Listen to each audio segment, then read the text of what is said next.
What's good, everybody? I am your girl, Shay. What you slay, Shay? So I had to get into this on this Married to Medicine on this last episode. And you know, Miss Quad is my girl. Miss Quad, she got it. She got it. Miss Quad didn't have it tonight, honey. Girl, this episode was a kiki. Let me tell you from the beginning to the end, but we're gonna skip right on past the beginning. Dr. G fell into the water. um all that was comical, but the part that really stuck out to me, girl, is this bonfire pool party or whatever they want to call it. So as you know, Married to Medicine, always when they go on these couples trip, it's always kind of like a counseling therapeutic type of situation. And tonight definitely was no different. You had all the couples there. I mean, next episode, we're going to see that there's going to be some more surprise and some more antics with Apollo coming. But I thought it was very interesting that they had Heavenly and Dr. Damon to lead this interaction, and it was good to see that Dr. Damon got more involved because normally he just sits there and he's just there. He never says anything, and it's always Heavenly asking the questions and reading the girls down when she can. But it was great to see him get more involved. But yeah, let's get right into it. So they start off with asking, how many dates, you've been on. And I will say everybody pretty much gave a good, honest answer, except for Quad and King. I understand this is King's first time being on reality TV, and he probably just want to make certain that he can align the best way with Quad. So it was funny to see that, them saying 30 dates, and it took them 30 dates to get in a relationship, and people were like, what, 30 dates? And it was like, yeah, we were together every day, and typically 30 days in a month. So it's like, Quad, come on now, let's be genuine, let's be honest. I think this is where a lot of people have issues with Quad. It's because she comes off, not genuine. It's always the theatrics. You always got to be do above and beyond, and like there's nothing wrong with being doing above and beyond. However, let it be genuine, let it be truthful and honest. So they had that question, and then the next one was about the sex life. And this is when it really really kind of tugging. So I really didn't notice Quad chugging or lugging like she was. She kind of kept herself very composed, but I could tell, in this instance her words were starting to get slurred, and she was doing a lot of smiling and smizing. And so when the question came up about, as far as like the sex life, pretty much everybody, if you've been married for a certain amount of period of time, you realize that, hey, intimacy goes beyond just sex. So a lot of times, like, I know Dr. Jackie and Dr. Simone literally had zero. And, they've been married over 20 years. So I ain't gonna say that's expected, because, girl, I couldn't imagine um going a whole week and not having sex. But being in the type of career that they are in, and their spouse, I know Dr. Jackie's spouse travels a lot, so I mean, I guess that's well expected. But you had Toya and Eugene, and who was the other couple? Oh, Dr. G and Sweet Tea basically said that, twice a week. Well, I guess could be normal, especially it depends on the complexity of the career, and your day to day, especially if you got kids, add that in there and other stresses of life. I could definitely see something like that. Girl, I'm like fourth, little girl, you got to give it to me a little bit more than 2 times a week, honey, because I'm still fresh and tender, and I'm Sweet Tea, girl. Y'all gonna have to, girl, you gonna have to get more out of Dr. G, because you too young. you too young to be around here and only doing it twice a week now, honey. Girl, you got to keep your body parts and everything. Keep it chugging lugging, girl, because no motion ain't good. So, and even the little slide comments that they were going back and forth as they were giving the answers. You could tell, like, Sweet Tea was kind of saying her little thing, Quad, making mention, mumbling as well. But when it came to Quad, she was like 15 times, and they're like, what? 15 times a week? And she just had to keep going on and oh yeah, girl, multiple times a day. And girl, and that's just on the low end. So she really, this is where I feel like the shit started to hit the fan, or the stuff started to hit the fan, because a lot of this stuff that you were saying, like, it didn't need any extra sauce on it. Give your answer and go on. But I really felt like, I don't know if production put Quad up to this, or gave her a little bug and said, hey, this is what we need you to do in this scene. But whatever it was, girl, Quad checked in. Quad came in to cash in her check. And baby, as she wrote the check got cashed. It was cleared, girl. And looked like they had a little extra offering plate to go around the table. Cause girl, this scene created definitely created a lot of buzz. So much so I said, girl, let me jump on here and put my 2 cents in. So Quad saying her little thing about how, oh yeah, this is 15 is on the low end, and then she goes into how great of a man he is, and girl, basically that he's the type of man that girl she'll do cartwheels and flips and all this for. So it's like, for me, it's like Quad saying like, oh, I'm happy for you all. I'm glad that he's moved on. However, your actions and your words say something different. And the saying goes, well, hey, a drunk person's words are a sober man's thoughts. So it's like, why you literally, I mean, I don't know what you were drinking. I don't know. I just know that you kind of, your words seemed a little slurred. And I could tell, you're smiling a lot, and your glazed eyes. So I'm assuming, that you had, couple beverages.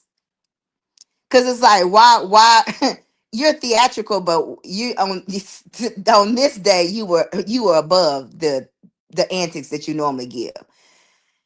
So it's like, if you have truly moved on, why continue to say little things and throw little daggers at Dr. G to make him have a reaction? To me, it feel like you was trying to make get a reaction out of him.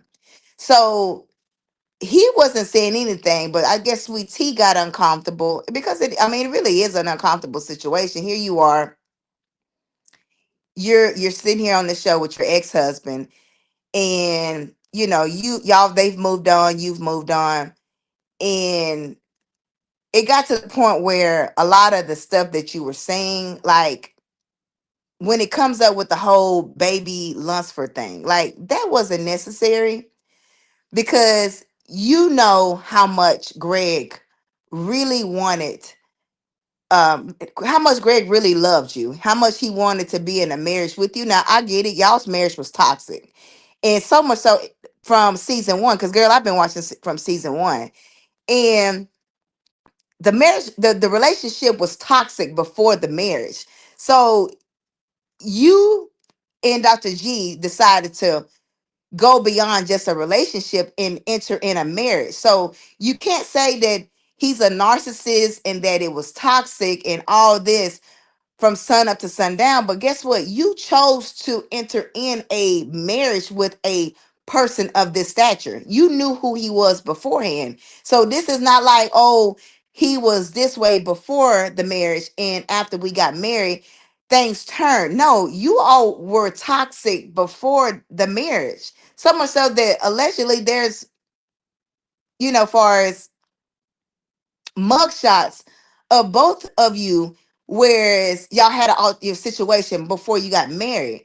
And this is where you and Toya bumped heads initially, because Toya was the one to let it out on Front Street in season one that, hey, oh, I didn't really, I wasn't coming to the wedding anyway because I didn't know if the wedding was still on because I saw that there was a situation that occurred and I didn't think y'all were still going to go through the marriage. But whatever the case was, you enter in the marriage with him. Y'all stayed married a long time. If I'm not mistaken, definitely was over 5 years. I can't remember the exact amount of time, but it was a long time. And Dr. G literally was begging you for a child.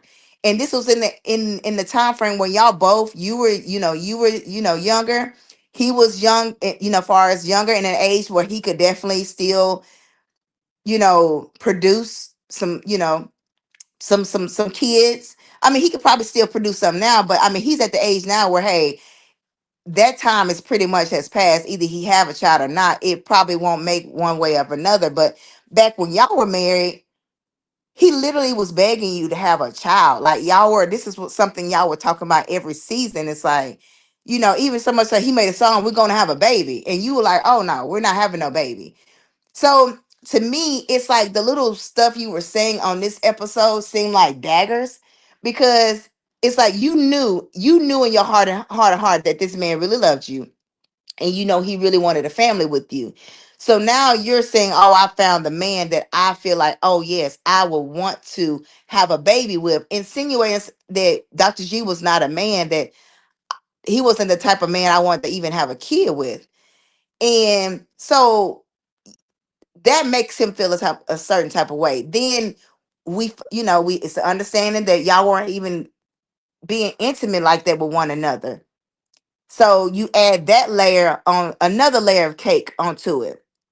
And then you're talking, making little sly remarks that, oh, I will host a baby shower and I'll make it grand. I'll throw it in a. It's just a lot of stuff that was unnecessary. But hey, I get it. You came, you clocked in, you showed up, you showed out, honey girl. And you know how Tacky Toya, in the words of Mariah, Tacky Toya gonna do what Tacky Toya do. I like Toya. I think that she brings that extra mess on the show. She pulls it out of people. I'll say that. And tonight she definitely did it. So to say that, oh, girl, I'm happy for you all. I left him. I divorced him. Going back and forth with his now wife, talking about, oh, girl, I left him. And oh, he still wanted the marriage. And then you got Dr. Heavenly putting her 2 cents. And I'm glad that Dr. Damon literally in this scene said, hey, cut it out because I don't need you saying little stuff, adding in your little 2 cents, going back and forth. It's gonna make things even worse. So like you stay over here in the background, don't say a word. But you could see like everybody around was very uncomfortable. And I'm not sure how long this scene was, but it definitely gave that, hey, Quad, you were on one. You were on one. You calling this man a narcissist, and he may be, girl. I don't know. I have never had to deal with him, so I can't say. But you're calling him a narcissist when you're portraying the same type of behaviors that you're saying he is. So to me, it makes both of you um illustrate some narcissist behaviors because in the scene you was the antagonizer. You antagonized this man. And I get people saying, well, he was he was yelling he was yelling at Sweet Tea. But I think for Sweet Tea, she's the type of a person like, hey, I'm over here in the background in the cut. I'm trying not to say nothing, but girl, you ain't finna it ain't finna be too much more. You finna do it, my husband. Cause at the end of the day, this is this lady's husband.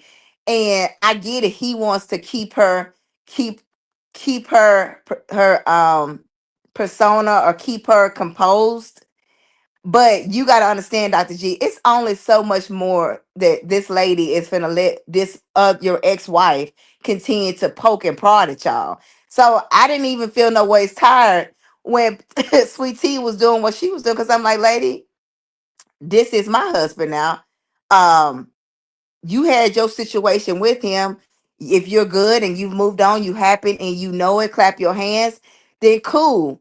But don't be doing all this extra stuff because, girl, then I'm finna get involved. And I understand my husband is saying, we're good, they're good, we're good. Then I understand that. But at this moment, baby, I ain't finna let nobody come in and be disrespectful.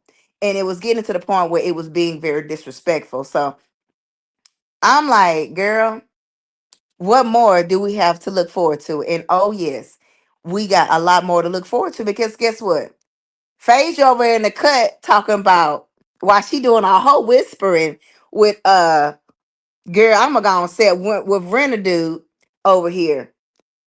Girl, your ex-husband is coming on next week. And although Heavenly has already put you up on game, she ain't really put you up on game because girl, you already know when Heavenly do something, she doing it to create a show, to create a scene. And girl, a scene is about to be had on next week episode. Girl, I can't wait. I can't wait to tune in.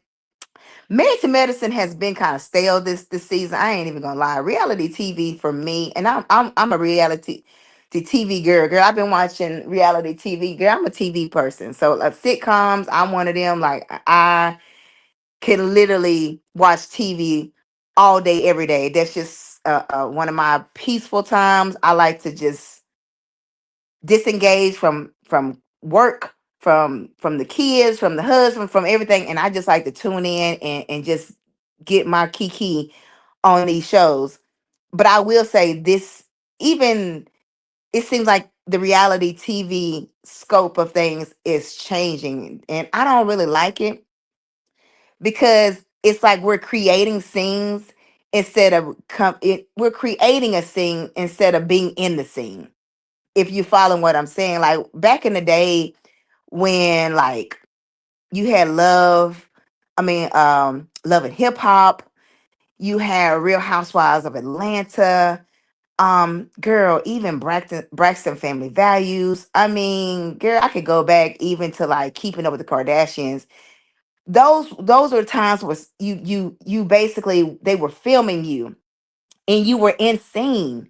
You were in scene doing what you typically do on a day-to-day basis. But now it seems like the girls are coming in creating scenes and it just feels very disingenuous. It's like this, y'all, come on now. This is really not happening. And this is why reality TV is kind of going down a spiral because it's no longer feels genuine. It just feels like the girls are coming in, producers are saying, hey, I need you all to discuss this. We're going in, we're going to create this scene, and we go from there.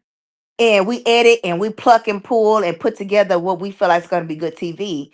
In actuality, it's not. Like, this is why all the viewers are going down because you're not getting good TV. You're not even creating good TV. So like go back to the day where hey, have the girls come in, have the girls just film their life instead of trying to create these different scenes and creating this blog worthy or this like on this episode. This is an episode where I feel like okay, hey, this scene is going to hit the blogs. People are going to be able to talk about this and it's gonna cause probably a little bit more viewership, but it's not gonna be a consistent viewership. You're gonna have these couple of people, thousands of people come in, view this one episode, but guess what? They're not gonna be truly tuned in because there's nothing about this season that even remotely had me tuned in. Like I've kind of been like in and out. Like I will watch Married to Medicine and then I'll be like, I'll start scrolling on my phone. I'll pick up a book and read. I just wasn't focused, or I would do some work. That's how boring this season has been, and I feel like we're just getting to the meat of it here. I don't know if this is the mid season or the end of the season, but it's feel like it's just now starting to even like the stove is just now starting to turn on. Like it's just now starting to heat up. And I don't even know how many more episodes we got left, but girl, y'all got to do better than this. And I know next week episodes is going to be a head turner as well. I'm excited to see it. But yeah, a lot got to be done. I'm not sure what needs to transpire here for the next season, but girl, if Miss Quad didn't come in and clock in like she did, girl, this episode would kind of be like a it would kind of be blah as well. Cause I mean that was the only thing that really happened. Um, but Quad is my fellow Tarian. She is she's extra. And that's how we known to grow to love Quad from season one, because she just she comes in with the theatrics and the monologues, and it was so funny how Tori was like, "Oh, she's still talking," because it's like, girl, nobody, we don't need to hear this monologue of how much you love King. If you love this man like you say you love him, and things are like that, you say that, all right, girl, you ain't even got to say a word. The girl, they gonna see the glow on you. They gonna be like, girl, King is showing up, giving it to Miss Quad. He is showing up, creating a peaceful space for Miss Quad. Cause girl, can you look at her? She just glowing. But the more you try to paint this facade that all the things are great, all things are good, it's the more we looking at you sideways. Like, okay, is it really, honey? Cause if it is, you ain't gotta say a word. Whatever it is will show. It's gonna be what it's gonna be. So I just hope that Quad is truly, which I feel like Quad is truly feel. I think she truly is in love with this man. I just hope that he has the same regards for her, and that this is not a mirage, and that he is truly the one for her. Because I can tell my girl is head over heels in love. I mean, she just the antics of, hey, give me a smooch, come here. And it I don't know if those things would have happened if she had not been sitting in front of G. Like, I question, like, would you have been doing all of this if you wasn't sitting in front of your ex-husband? And so that makes me wonder, like, is this serious? Are you for real? Or are you just putting on for the cameras? And not even putting on for the cameras, are you just putting on for Dr. G? Because I feel like Quad say, hey, y'all wanted a show. Y'all wanted me and my ex-husband on this show together. Let me show you. Let me give y'all a show. Let me give you why the girls always call him Miss Quad, down to the Married to Medicine. Because I'm gonna provide the theatrics. I'm gonna give antics. I'm gonna give monologues. I'm gonna do all the things that the people want. And I feel like in this episode, Quad did exactly that. Now she was wrong, because she poked and prodded at that man. She wanted a reaction. She got what she wanted. She really wanted to showcase to, I believe, Sweet Tea, and to the audience, that Gregory still has feelings for me, or Gregory still loves me, or I always have a sweet spot or a soft spot in his heart. And guess what, Quad? I feel like the same goes for you too. Because if you truly was not here for this man, if the relationship was as tumultuous as you said it was, then guess what? We wouldn't have saw you last season go to his wife to be bridal shower, give her a very elaborate gift, might I add, and then at the end of the season, you even asked his wife if it was okay to give this toxic man a hug.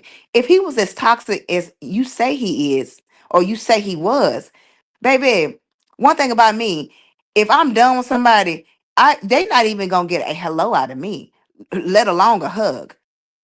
Baby, they ain't even gonna even get to even the corner of my eyes. Cause I don't got nothing else. I don't got nothing for you.